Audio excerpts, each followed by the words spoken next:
مستمعينا مستمعي عرب FM في كل مكان، مساء الفل عليكم. هكون معاكم دينا نور الدين على عرب FM.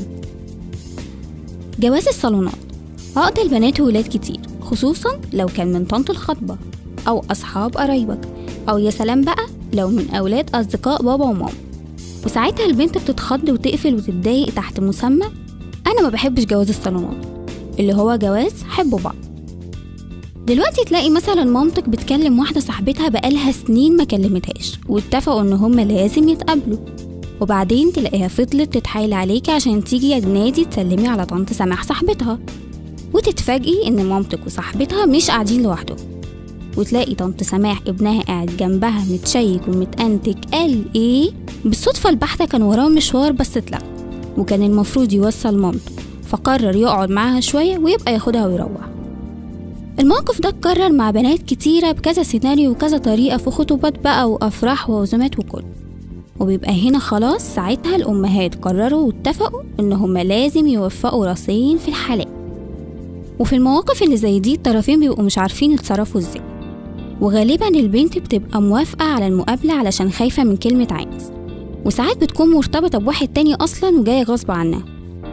ويبدأ من هنا بقى كل واحد يعين التاني على حاجات ظاهرية. تيجي البنت تقول ده تخين شوية، شعره عامل كده ليه، ايه الجزمة دي، طريقة كلامه غريبة، يا ترى معاه فلوس.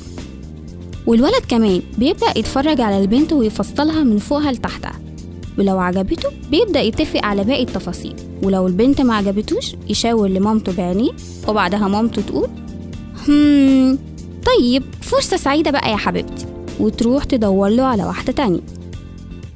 أي بنت طالما عمرها ما بين 17 وال35 لازم تكون مرت بتجربة ما فيش زيها في العالم كله غير عندنا وبس. التجربة دي بتسمى علميا بجواز الصالونات، اللي هو مامتك بتقولك في عريس جاي يشوفك قومي شوفي هتلبسي ايه. وطبعا الموضوع مفهوش رفاهية الاختيار. عايزة أقول لكم الفكرة في الأول وفي الآخر بتكون نصيب، بمعنى ان اكيد في جوازات كتيرة فشلت بسبب ان هما مش عارفين بعض كويس، لكن برضو في جوازات كتيرة نجحت واستمرت عشان عرفوا بعض كويس.